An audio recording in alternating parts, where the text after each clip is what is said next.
नमस्कार, मैं हूं मनोज टिबड़ेवाल आकाश। एक मुलाकात में आज हमारी विशेष मेहमान हैं भारत की सबसे कम उम्र की केंद्रीय मंत्री अगाथा संगमा।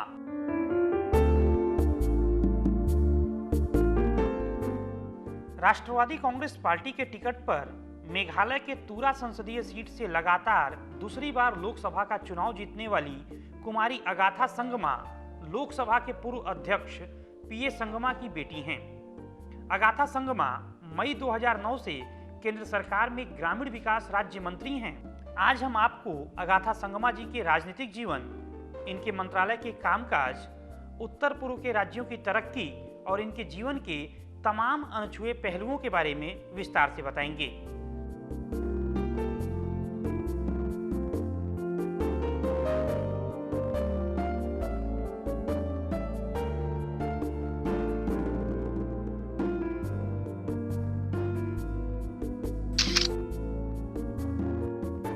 अगाथा जी, स्वागत है आपका एक मुलाकात में। Thank you Manoj ji. राजनीति के अखाड़े में आपकी उम्र के लोग जिस समय एंट्री भी ठीक तरीके से नहीं कर पाते, उस समय आप भारत की केंद्रीय मंत्री बन गई।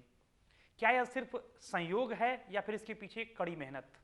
मुझे लगता है इसमें एक कॉम्बिनेशन, एक फैक्टर है ऑफ कोर्स, लेकिन सबसे ज़्यादा मैं ये कहना चाहूँगी कि इसमें मेरी पार्टी का, मेरे पिताजी का, मेरे पार्टी के प्रेसिडेंट श्री शरद पवार जी की ब्लेसिंग्स के हिसाब से ही आज मुझे ये अपॉर्चुनिटी मिली है कि आज मैं एक केंद्रीय मंत्री बन सकूं।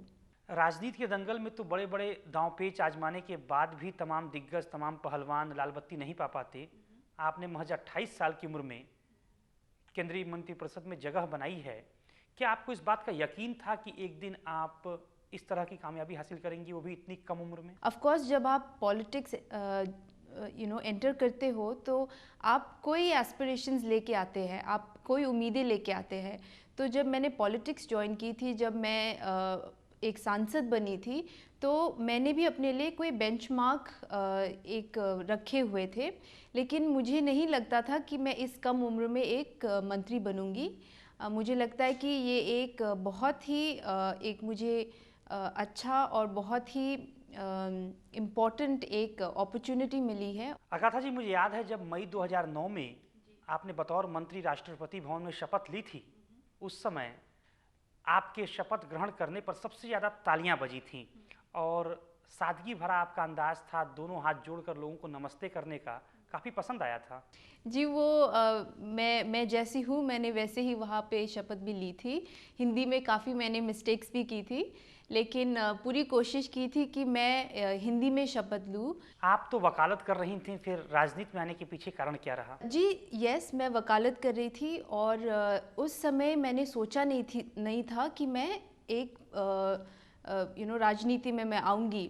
लेकिन मेरे पिताजी उस समय उन्होंने अपनी पार्लियामेंट्री सीट को छोड़ के उन्होंने लोकल इलेक्शंस, असेंबली इलेक्शंस में उन्होंने कंटेस्ट किया था और वो उस इलेक्शन को जीत गए थे।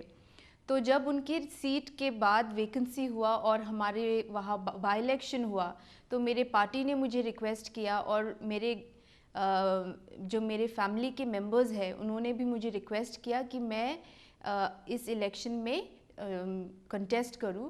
तो उन सब चीज़ों को ध्यान में रखते हुए मैंने उस इलेक्शन में भाग लिया। कम उम्र में आपको बड़ी जिम्मेदारी मिली है। अब तक आपकी अचीवमेंट्स क्या रही है रूरल डेवलपमेंट मिनिस्ट्री में as a minister of state? मेरी पूरी कोशिश है कि इस मिनिस्ट्री में मैं जितना हो सके मैं उसमें काम करूं, जितना मुझे रिस्पॉन्सिबिलिटी दिया गया है उसे मैं निभा पाऊं। आज हमारी मिनिस्ट्री में 3 डिपार्टमेंट्स हैं।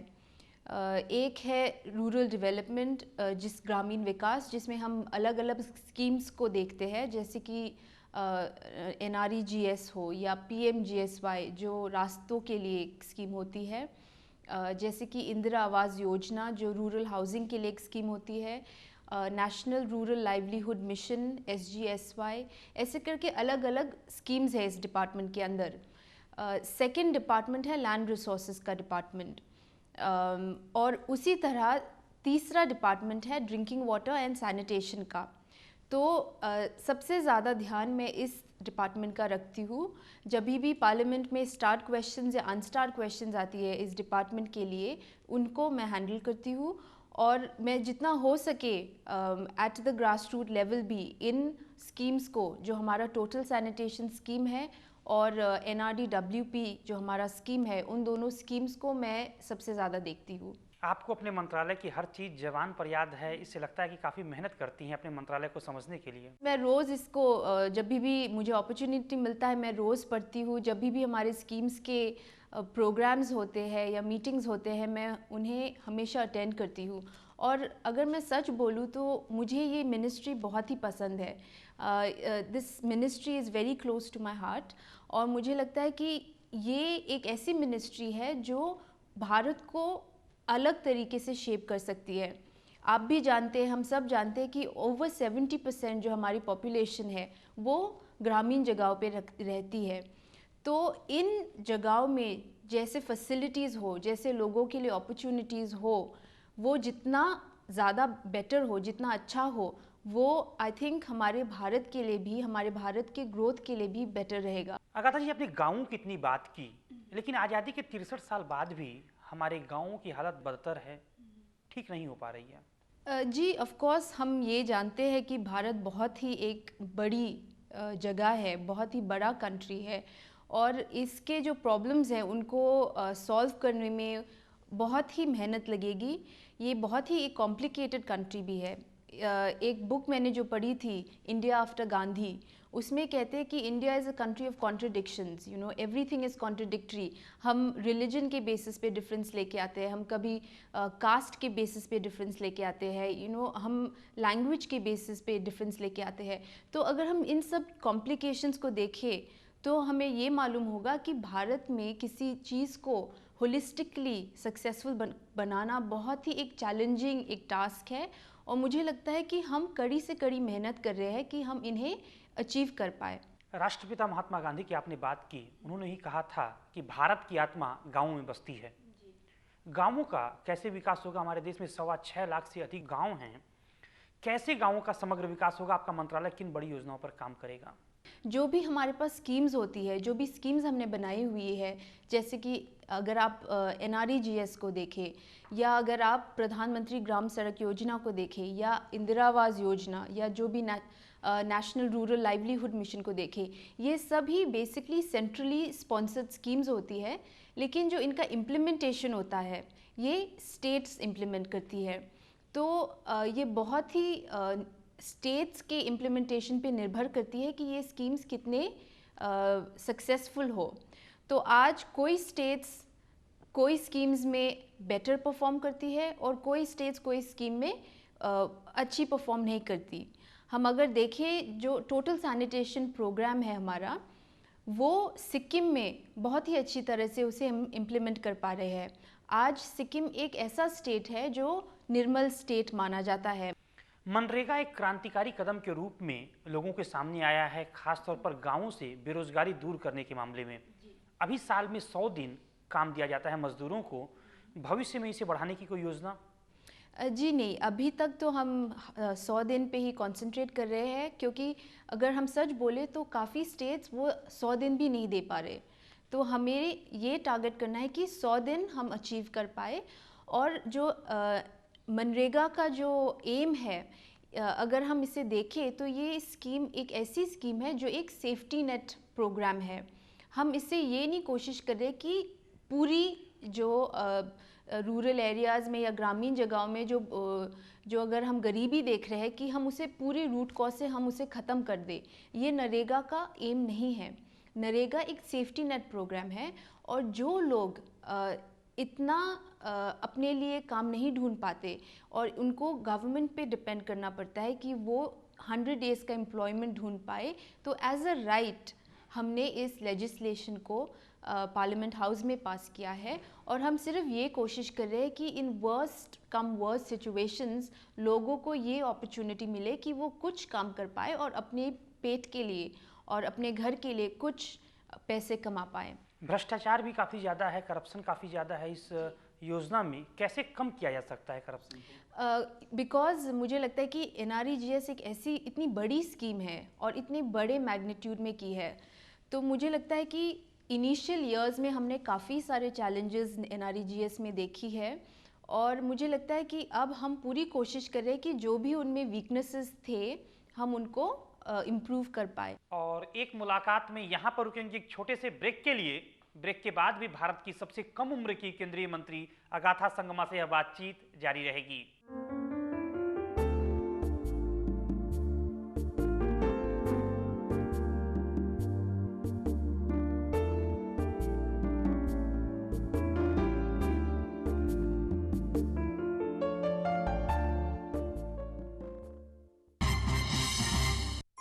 एक नोट ने कहा था, छुपाया कुछ नहीं मैंने, लिखा है सब लकीरों में।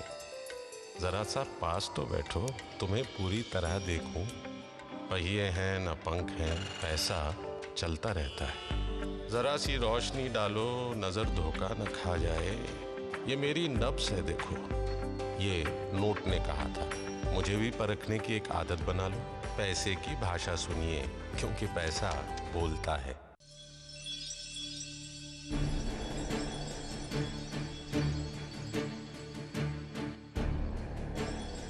ऊर्जा दक्षता, अनवरत आकांक्षा, सभी तत्वों का सही उपयोग। बिल्डिंग बनवाते समय ऊर्जा संरक्षण और बिल्डिंग कोड अपनाएं। स्वच्छ पर्यावरण की ओर एक कदम। और अब EPF सदस्यों के लिए खास खबर। जिन खातों में लगातार 36 माह तक कोई भी अंशदान जमा नहीं होगा, वे खाते निष्क्रिय माने जाएंगे और ऐसे खातों पर 36 महीने के बाद कोई ब्याज नहीं मिलेगा। यह संशोधन 1 अप्रैल 2011 से लागू होगा। अपना खाता निष्क्रिय होने से बचाएं। समय पर अपना PF खाता ट्रांसफर या सेटल कराएं। पूर्ण जानकारी के लिए निकटतम कर्मचारी भविष्य निधि कार्यालय से संपर्क करें। अगर सीमेंट संगरोधक ना हो तो जानलेवा हो सकता है। Shree ultra red oxide, Bharat का एकमात्र संगरोधक सीमेंट। श्री अल्ट्रा संगरोधक सीमेंट। ब्रेक के बाद एक बार फिर आपका स्वागत है। एक मुलाकात में हम बात कर रहे हैं ग्रामीण विकास राज्य मंत्री कुमारी अगाथा संगमा से। अगाथा जी, अब थोड़े नॉर्थ ईस्ट की बात करेंगे। आप पूर्वोत्तर राज्यों से आती हैं। तमाम विकास की संभावनाएं होने के बावजूद आज भी उत्तर पूर्व के हमारे राज्य विकास की मुख्य धारा में नहीं आ पा रहे हैं। सरकार भी लगातार कोशिश कर रही है, कमी कहाँ रह जा रही है? मुझे लगता है कि ये एक बहुत ही एक कॉम्प्लिकेटेड एक मुद्दा है, और इसको सॉर्ट करने के लिए हम एक चीज़ को पिन पॉइंट नहीं कर पाएंगे। इसमें काफ़ी सारे इश्यूज़ हैं जिन्हें हमें देखने पड़ेंगे। एक तो मुझे लगता है कि फिज़िकली जो नॉर्थ ईस्ट है वो भारत के साथ सिर्फ एक 22 किलोमीटर से वो लिंक करती है। तो जो हमारा एक फ़िज़िकल डिटैचमेंट है उसमें हम काफ़ी सारे प्रॉब्लम्स फेस करते हैं, मुझे लगता है, क्योंकि जो connectivity even with in the north east होती है वो बहुत ही पुअर है। तो मैं ये कहना चाहूँगी कि integration in the true sense, physically integrated emotionally, वो भी बहुत इम्पॉर्टेंट है। मुझे लगता है कि नॉर्थ ईस्ट में अब्जॉर्प्शन कैपेसिटी बहुत ही पुअर है। मुझे लगता है कि नॉर्थ ईस्ट में जो भी फंड्स जाती है उसको जो गवर्नमेंट्स, जो नॉर्थ ईस्ट की स्टेट गवर्नमेंट्स है, उसको वो अब्जॉर्ब नहीं कर पाती। अगर आप देखेंगे जो कुछ भी बड़े बड़े फंड्स हमारे नॉर्थ ईस्ट के डेवलपमेंट के लिए जाती है, उनमें से हाफ अनयूटिलाइज्ड वापस आ जाती है। तो नॉर्थ ईस्ट का जो अब्जॉर्प्शन कैपेसिटी है, जो लोग इम्प्लीमेंटेशन के लिए रिस्पॉन्सिबल होते हैं, उनका इम्प्रूवमेंट, उनका स्किल डेवलपमेंट, उनका अंडरस्टैंडिंग हमें इम्प्रूव करना बहुत ही ज़रूरी है। हमें इंश्योर करना है कि दे रिसीव इनफ सपोर्ट। जो नॉर्थ ईस्ट का इकोनॉमी है उसको सेल्फ रिलायंट होना बहुत ज़रूरी है। आज जो नॉर्थ ईस्टर्न स्टेट्स है वो सबसे ज़्यादा सेंट्रल फंड्स पे डिपेंड करती है। वो अपने आप जो रेवेन्यू जनरेट करती है वो बहुत ही कम है। बहुत ही कम स्टेट्स अपने आप रेवेन्यू जनरेट कर पाती है। मुझे लगता है कि नॉर्थ ईस्ट की इकोनॉमी को जो अपने ऊपर रिलायंट होना है वो एक क्रूशल एरिया है, क्योंकि अगर एक स्टेट कॉन्फिडेंट ना हो तो शायद वो नेशनल लेवल पे भी अपना कंट्रीब्यूशन या परफॉर्मेंस दिखा नहीं पाएगा। लेकिन अगाथा जी, एक बड़ा सवाल ये भी है कि उत्तर पूर्व के कई राज्य माओवादी हिंसा की भी चपेट में रहते हैं। कितनी बड़ी बाधा है माओवादी हिंसा विकास को लेकर? ऑफ कोर्स नॉर्थ ईस्ट में ऐसी स्टेट्स है जिसमें आप इंसर्जेंसी देख पाएंगे, जहां आप वायलेंस देख पाएंगे। आप ऐसे स्टेट्स देख पाएंगे जैसे मणिपुर, जहां पे दी armed forces special powers act है और आर्मी का जो पूरा रूल होता है, वहाँ पे जो सिविलियंस वहाँ पे इनसिक्योर फील करते हैं और देयरबाय वहाँ पे इंसर्जेंसी बहुत ही कॉम्प्लिकेटेड है। तो ऑफ कोर्स नॉर्थ ईस्ट में ऐसे स्टेट्स हैं जो इंसर्जेंसी के वजह से ऊपर नहीं आ पा रहे। बट नॉर्थ ईस्ट में बहुत पीसफुल जगहें भी है, लेकिन लोगों को ये लगता है कि पूरा नॉर्थ ईस्ट में इंसर्जेंसी है, which is not the case. अगर आप मेरे कॉन्स्टिट्यूएंसी में आएंगे तो मैं ये कहना चाहूँगी कि my constituency is very peaceful compare to many other places. मैं ये कहूँगी कि अगर दिल्ली में आपके साथ कुछ गंदा हो सकता है तो शायद मेरे कॉन्स्टिट्यूएंसी में भी हो सकता है। But people will come to Delhi, but people will never go to a small town like Tura, you know, because they have a preconceived notion that it is not safe. But I would only say that yes, bits and parts of Northeast उसमें है problems, उसमें insurgency की वजह से you know काफ़ी insecurities हो सकती है लोगों के अंदर, लेकिन हम पूरे नॉर्थ ईस्ट को इंसर्जेंसी अफेक्टेड नहीं आज बोल सकते। लेकिन ये भेदभाव जो है ये कम कैसे हो सकता है? बेटर कम्युनिकेशन, जैसे मैं आपको कह रही थी, अगर हम लोगों के मन में एक एप्रीहेंशन है कि नॉर्थ ईस्ट सेफ नहीं है, इसलिए कोई वहाँ इन्वेस्ट नहीं करता इन जनरल। मैं ये कहूँगी कि अगर हम नॉर्थ ईस्ट में ज़्यादा इन्वेस्ट करें, अगर हम नॉर्थ ईस्ट में बेटर इंस्टीट्यूशंस लेके आए, यू नो, अगर हम कॉलेजेस लेके आए या स्कूल्स लेके आए, तो ऑटोमेटिकली लोग वहाँ जाएंगे और लोग ऑटोमेटिकली नॉर्थ ईस्ट को सामने से देख पाएंगे और पहचान पाएंगे। तो ऑटोमेटिकली मुझे लगता है कि ये जो मिसकंसेप्शन है चला जाएगा। आज आप जो भी लोगों से मिलेंगे जिन्होंने नॉर्थ ईस्ट में शायद पढ़ाई की हो, जिन्होंने शिलोंग में पढ़ाई की हो, उनके पास शिलोंग के बारे में बहुत कुछ अच्छा बोलने को है। They have good experiences, they have this closeness to the north east and they have only good things to say about the north east. Agatha ji, मैंने कई बार देखा है कि नॉर्थ ईस्ट के स्टूडेंट्स भी दिल्ली आते हैं पढ़ाई के लिए, लेकिन भारत के अन्य राज्यों के स्टूडेंट्स की तुलना में उन्हें ज़्यादा संघर्ष करना पड़ता है यहाँ पर। ये मुझे लगता है टू अ ग्रेट एक्सटेंट ये बहुत सच है। हम देखते हैं कि नॉर्थ ईस्ट के जो स्टूडेंट्स होते हैं जब वो दिल्ली आते हैं उनको काफ़ी यू नो डिस्क्रिमिनेशन फेस करना पड़ता है, कभी कभी उनको फिज़िकल असॉल्ट फेस करना पड़ता है, और ये बहुत ही यू नो एक बहुत ही गंदा सा एक सिग्नल है for the rest of the country. तो मुझे लगता है कि इस पे हमें ज़रूर ध्यान देना चाहिए। जब लास्ट ईयर काफ़ी सारे ऐसे इंसिडेंट्स हुए थे जहाँ पे नॉर्थ ईस्ट के लड़कियों को काफ़ी यू नो फिज़िकल असॉल्ट किया गया था, और not only the girls but लड़कों पे भी बहुत असॉल्ट हुआ था। और on a day to day basis अगर हम इंटरेक्ट करेंगे नॉर्थ ईस्ट के बच्चों से, वो हमेशा बोलते हैं कि वो कभी यहाँ कंफर्टेबल नहीं फील करते, उनको हमेशा लगता है कि वो आउटसाइडर्स है। महिला आरक्षण बिल पर क्या राय रखती हैं आप? अगर महिला आरक्षण बिल पास हो गया संसद में तो हमारे समाज में किस तरह का बदलाव देखने को मिलेगा?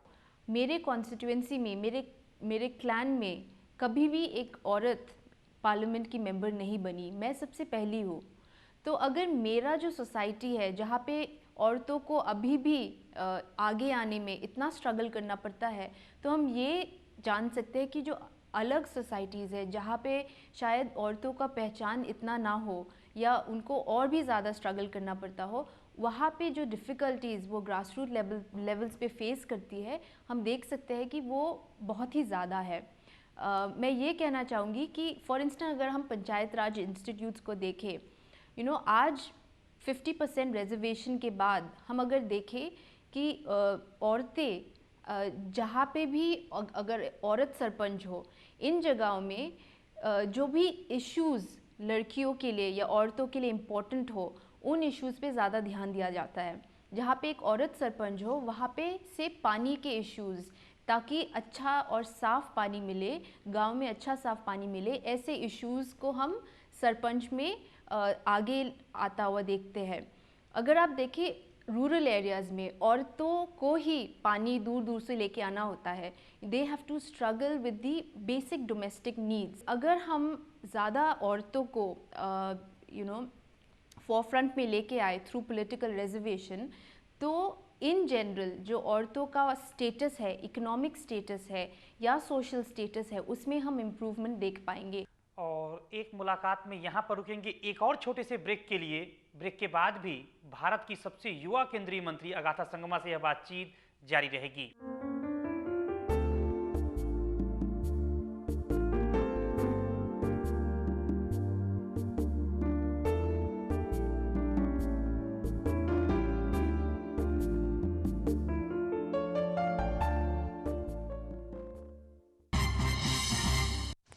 जरा 5 रुपए देना. 10 है. ये लो. अरे अरे भाई, वो 5 रुपए मेरे हैं. हाँ? वाह बेटा, हमारे रिश्ते में मेरा तेरा कब से? याद है स्कूल में तेरे समोसे के 5 रुपए मैंने दिए थे. तो कॉलेज में राधिका को बस में घुमाने के 5 रुपए भूल गया क्या है? और शादी में घोड़ी पे बैठा था तू और घोड़ी वाले को 5 रुपए दिए मैंने. कुछ रिश्ते जिंदगी भर रहते हैं, हमारी जीवन आनंद पॉलिसी की तरह. चल चाय पीते. तू पिलाएगा? LIC की Jeevan Anand policy, maturity claim के बाद भी जिंदगी भर इंश्योरेंस का भरोसा. पहले ना बोलते थे, ना देखते थे, ना सुनते थे, चुपचाप सहते थे. महात्मा गांधी नरेगा के साथ शुरू हुआ ग्राम सभा द्वारा आयोजित सोशल ऑडिट यानी जनता का खुला मंच. अब हम पूछते हैं अपने काम और मजदूरी से जुड़े सवाल, देखते हैं सरकारी कागज, बिल, मस्टर रोल और सुनते हैं जवाब अपने सवालों के. रोजगार गारंटी से जुड़ी हर शिकायत, हर सवाल पूछने का एक मंच, सोशल ऑडिट.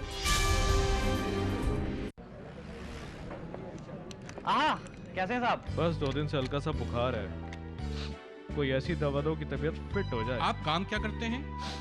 जी मैं कंप्यूटर इंजीनियर हूँ. तो जरा मेरी गाड़ी चेक कर देंगे, स्टार्ट नहीं हो रही है. जी मैं कंप्यूटर इंजीनियर हूँ, ये काम मेरा नहीं है. हाँ ठीक वैसे ही आपके बुखार का इलाज करना भी डॉक्टर का काम है, केमिस्ट का नहीं. बीमारी चाहे कितनी भी मामूली क्यों ना हो, उसकी दवा सिर्फ डॉक्टर की सलाह से लें. जागो ग्राहक जागो. अगर सीमेंट जंग रोधक ना हो तो जानलेवा हो सकता है. Shree ultra red oxide, Bharat का एकमात्र जंग रोधक सीमेंट. श्री अल्ट्रा जंग रोधक सीमेंट. ब्रेक के बाद एक बार फिर आपका स्वागत है. एक मुलाकात में हम बात कर रहे हैं ग्रामीण विकास राज्य मंत्री अगाथा संगमा से. अगाथा जी, राजनीति की थोड़ी बात करेंगे. करप्शन काफ़ी ज़्यादा बढ़ा है राजनीति में, युवा काफ़ी चिंतित भी हैं इससे. युवा किस तरह की अपनी भागीदारी निभा सकते हैं इस करप्शन को रोकने में? देखिए, करप्शन और आजकल लोग उसे काफ़ी ईज़िली यूज़ करते हैं, क्योंकि मे बी आज भारत में बहुत ही रैम्पेंट है. मैं ये कहना चाहूँगी कि करप्शन हम सिर्फ पॉलिटिकल लेवल में नहीं देख पाते, बट जब लोग करप्शन बोलते हैं वो ऑफ्टन पॉलिटिशियंस को ही सबसे ज़्यादा ध्यान देते हैं, कि करप्ट मतलब linked to politicians. But I would say कि करप्शन आज सैडली इंडिया में एक ऐसी जगह पे है कि वो सबसे लोएस्ट हेराकी लेवल से लेके हाईएस्ट हेराकी लेवल तक आज करप्शन है. तो इसको अगर हम चेंज करना चाहें तो ये हम इसे आइडियलिस्टिकली ही देख पाएंगे. आज मुझे लगता है हमारी मीडिया ज़्यादा विजिलेंट हो गई है और उसके थ्रू हम काफ़ी इंक्वायरीज़ को देख पा रहे हैं, काफ़ी एक डेटरेंट इफ़ेक्ट देख पा रहे हैं. लेकिन युवाओं का रोल ये है कि जब वो जो भी प्रोफेशन ज्वाइन करे, नॉट ओनली पॉलिटिक्स, लेकिन B it medicine, B it an engineer, वो अपना रोल अच्छी तरह से निभाए. आज हमें ये चाहिए कि जो भी हमारी जो युवा पॉपुलेशन है वो अपनी स्ट्रेंथ महसूस करे और वो अपना पोटेंशियल पूरा इस्तेमाल करे. संसद में आपका पहला दिन कैसा रहा? जिस दिन मैंने अपना ओथ लिया था तो उस दिन हमारा न्यूक्लियर बिल पास होना था, तो उसी भीड़ में मैं घूम गई थी और उसी नॉइज़ में मैं घूम गई थी. लेकिन बहुत ही एक अच्छा एक्सपीरियंस रहा. बचपन में जब मेरे पिताजी मेरे बचपन में जब मेरे पिताजी लोकसभा के स्पीकर थे तो मैं लोकसभा गई थी. मैंने सेंट्रल हॉल देखा था गैलरी से और मैंने लोकसभा भी गैलरी से देखा था. लेकिन खुद एक पार्लियामेंटेरियन होके जब हम लोकसभा में जाते हैं तो उसका एक्सपीरियंस ऑल टुगेदर डिफरेंट होता है, लेकिन एट द सेम टाइम जैसे आप वहाँ घुसते हो आपको ये भी लगता है कि एक बहुत ही बड़ी रिस्पॉन्सिबिलिटी आपके कंधों पे आ गई है। लोग थोड़े अचरज भरी नज़रों से भी देख रहे थे कि एक छोटी उम्र की लड़की इतने बड़े बड़े राजनीतिक दिग्गजों के बीच में कैसे आ गई। हाँ, कभी मैं ऐसे निकल जाती हूँ, कोई देखता भी नहीं है, मैं बस पीछे पीछे से निकल जाती हूँ। अब थोड़ी निजी बातें करेंगे, अपने एजुकेशन के बारे में कुछ बताइए। जी, मैंने अपना लॉ किया है एंड मैंने एक मास्टर्स किया है एनवायरमेंटल मैनेजमेंट में। तो आज जब मैंने पॉलिटिक्स ज्वाइन किया था उससे पहले मैं एक लॉ फर्म में काम कर रही थी, फॉक्स मंडल लिटिल, जो नोएडा में है। अपनी पसंद के बारे में कुछ बताइए। मुझे रीडिंग अच्छा लगता है, फोटोग्राफी अच्छी लगती है and I like to be with nature. तो जब भी मुझे अपॉर्चुनिटीज़ मिलती है I try to wander around in places, but also at the same time I like to spend time with मेरे फैमिली, मेरे फ्रेंड्स, मूवीज़ देखना। अभिनेताओं में किसको पसंद करती हैं? हमारी इंडस्ट्री में आज काफ़ी अच्छे एक्टर्स हैं, जैसे आमिर खान जी है, they are very hard working actors like Hrithik Roshan. आपके जीवन का लक्ष्य क्या है? जो भी काम मुझे दिया है उसे मैं अच्छी तरह से निभाऊँ। और जैसे कि मैं आपको कह रही थी कि अभी वाटर और सैनिटेशन आर द 2 एरियाज़ जिसमें मैं काम कर रही हूँ, तो मैं पूरी कोशिश करना चाहती हूँ कि जब मैं अपनी मिनिस्ट्री को छोड़ूँ तो मैं कोई चेंजेस इन एरिया में लेके आ पाऊँ और मैं इंश्योर कर पाऊँ कि हम एक ऐसे भारत में रहे जिसमें पानी और एक स्वच्छ सराउंडिंग हम लोगों को दे पाए। अंत में आपसे जानना चाहेंगे कि देश के युवाओं के लिए आपका मैसेज क्या है? हम जो भी चूज़ करें, एवरीथिंग इज़ इम्पॉर्टेंट। अगर हम एक ये करियर चूज़ करना चाहे कि हम इंजीनियर होना चाहे या डॉक्टर होना चाहे या इन द एंटरटेनमेंट बिजनेस होना चाहे या या एक स्पोर्ट्समैन होना चाहे, हमें अपना जो भी हमने अपने लिए गोल सेट किया है उसे हमें पूरे मन से अचीव करने के लिए काम करना चाहिए और हमें हमेशा अपना 100% उसमें देना चाहिए। बहुत बहुत धन्यवाद आपका अगाथा जी। शुक्रिया मुझे शो पे बुलाने के लिए। तो ये थी भारत की सबसे कम उम्र की केंद्रीय मंत्री कुमारी अगाथा संगमा, जिनसे हमने तमाम सवालों पर बात की। हमारे सवालों का बेहद खूबसूरती के साथ अपने ही अंदाज में अगाथा संगमा जी ने जवाब दिया। अगाथा संगमा जी की उम्र भले ही कम हो, लेकिन काम करने के लिए जोश और जज्बा इनके अंदर जबरदस्त है। हमारी शुभकामना है कि ये उत्तर पूर्व के राज्यों के विकास के साथ साथ भारत की तरक्की में अपना अमूल्य योगदान दें। अगले सप्ताह हम आपसे फिर मिलेंगे ठीक इसी समय आपके अपने खास कार्यक्रम एक मुलाकात में देश की एक और बड़ी हस्ती के साथ। तब तक हमारी पूरी टीम को दीजिए इजाजत। नमस्कार।